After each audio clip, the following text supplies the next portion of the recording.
ये वादा रहा सेगमेंट में आप सभी का स्वागत है। हमारे साथ हिमांशु सर जुड़े हुए हैं, सर से समझेंगे, बातचीत करेंगे। एफएनओ को लेकर क्या स्ट्रैटेजी बन रही है उस पर चर्चा करेंगे। सर, एफएनओ को लेकर कोई स्ट्रैटेजी है, कोई ऐसा टॉपिक है आपकी तरफ से रिकमेंडेशन में जहां पर फ्यूचर्स या ऑप्शंस में बाय या सेल किया जा सकता है? कहीं कोई अपॉर्चुनिटी दिखाई दे रही ट्रेडर्स के लिहाज से सर? जैसा कि मैंने कहा कि बाजार नंबर्स को बहुत क्लोजली वॉच कर रहा है। मेरा ऐसा मानना है कि इंडियन होटल यहाँ पर एक तेजी की पोजीशन बनाई जा सकती है, तो इंडियन होटल के फ्यूचर में खरीदारी करके चलने की सलाह है। कल के सत्र में 734 रुपए के आसपास यहाँ पर क्लोजिंग आते हुए देखने को मिली है। मेरा ऐसा मानना है कि 730 के आसपास अगर कोई गिरावट मिलती है या इवन की कल के क्लोज के आसपास भी इन्हीं स्तरों पर खरीदारी की जा सकती है। जो स्टॉप लॉस यहाँ पर रहेगा वो लगभग 720 रुपए का लगाएं और अपसाइड में 752 और 760 रुपए तक के टारगेट्स मेरा ऐसा मानना है कि आने वाले 1 से 2 ट्रेडिंग सेशन में देखने को मिल सकते हैं। तो इंडियन होटल्स के फ्यूचर्स में खरीदारी करके चलने की सलाह है। इंडियन होटल्स के फ्यूचर्स में खरीदारी करके चलने की सलाह दी जा रही है। 760 के टारगेट के लिए बाय करके चल सकते हैं। स्टॉप लॉस आप लोग 720 का जरूर मेंटेन करें। यहां पर एक अपॉर्चुनिटी दिख रही है जुलाई फ्यूचर, तो वहां पर आप लोग ट्रैक करके चल सकते हैं। सर, दर्शकों के भी बहुत सारे सवाल आ रहे हैं, उन सवालों के भी जवाब ले लिए जाते हैं। टाटा स्टील को लेकर बहुत सारे सवाल है। सर, टाटा स्टील पर आपका क्या व्यू है? अभी भी अपॉर्चुनिटी है? देखिए सर, टाटा स्टील फिलहाल एक बड़ी करेक्शन ऑलरेडी स्टॉक दिखा चुका है। 220 रुपए के ऊपर के लगभग हाईज हमने इसमें मई के महीने में आते हुए देखे थे और वहां से एक तरफा गिरावट स्टॉक में देखने को मिली है। इमीडिएट शॉर्ट टर्म में स्टॉक अपने न केवल शॉर्ट टर्म बल्कि मीडियम और लॉन्ग टर्म मूविंग एवरेजेस के नीचे ट्रेड कर रहा है। तो पहली बात, शॉर्ट टर्म के ट्रेडिंग के लिए ये स्टॉक मुझे अच्छा नहीं लगता। इसमें ट्रेडिंग में लॉन्ग साइड में ट्रेडिंग अपॉर्चुनिटीज ना ढूंढें। जहां तक निवेशक अगर लॉन्ग टर्म की बात है तो 180 रुपए के आसपास यहाँ पर मार्च महीने का एक लो है, वो एक इम्पोर्टेंट सपोर्ट है। वहां पर हो सकता है बाजार थोड़ा सा आके समय बिताए, लेकिन 180 रुपए के नीचे का स्टॉप लॉस जरूर लगाएं अगर आपने इसमें लंबी अवधि के लिए भी निवेश करने के लिए मन बनाया है। सर, एक चीज और बताइएगा हिमांशु सर, क्या निफ्टी या बैंक निफ्टी में भी कोई ऑप्शंस या फ्यूचर्स में कुछ कोई अपॉर्चुनिटी दिख रही है ऑप्शंस में स्पेशली, क्योंकि बहुत ज्यादा ट्रेडर्स ट्रैक भी करते हैं? कोई स्ट्रैटेजी बन रही है क्या? कोई अपॉर्चुनिटी दिख रही है?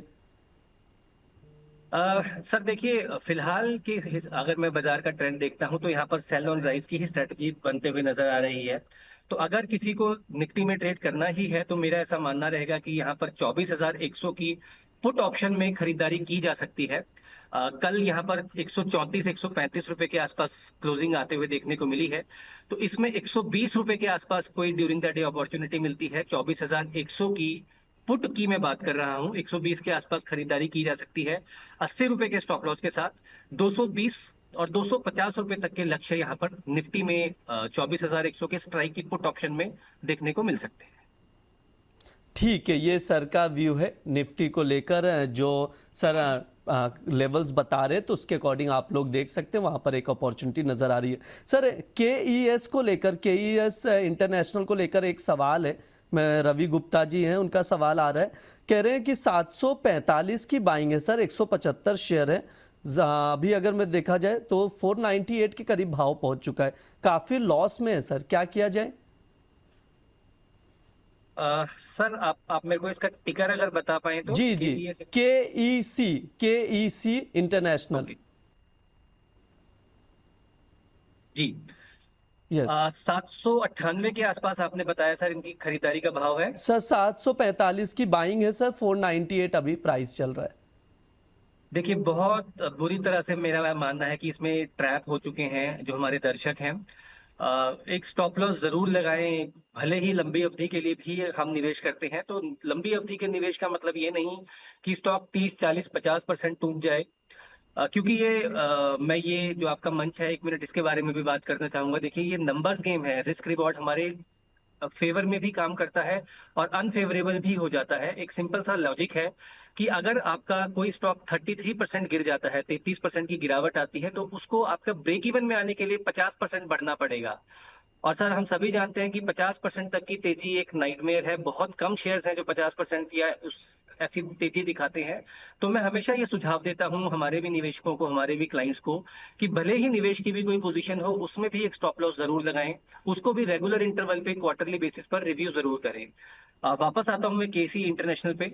एक लॉन्ग टर्म बेस है इसमें 400 रुपए के आसपास, जहां पर एक लॉन्ग टर्म सपोर्ट बना हुआ है। मेरा ऐसा मानना है कि इतनी बड़ी गिरावट के बाद एक स्टॉक बड़ी साइकिल ऑफ करेक्शन पूरी कर चुका है। 1250-1300 के लेवल से यहाँ पे गिरावट देखने को मिली है और स्टॉक ऑलमोस्ट 1/3 वहां से हो चुका है। तो मुझे लगता है कि बिजनेस को लेकर जरूर यहाँ पर कुछ दिक्कतें हैं। कोई भी उछाल अगर आपको मिलता है आने वाले दिनों में 500 550 रुपए तक, तो इससे एग्जिट करें, और बाजार में बहुत बेहतर ऑल्टरनेटिव अवेलेबल हैं जहां पर आप इस इन्वेस्टमेंट को शिफ्ट कर सकते हैं। ठीक है, थोड़ा सा अगर बाउंस बैक आए तो वहां पर एग्जिट करके चल सकते हैं, ये सर की सलाह है, तो उसके अकॉर्डिंग आप रणनीति बनाकर रवि जी चल सकते हैं। फिलहाल के लिए ये वादा रहा, सेगमेंट में इतना ही रहेगा।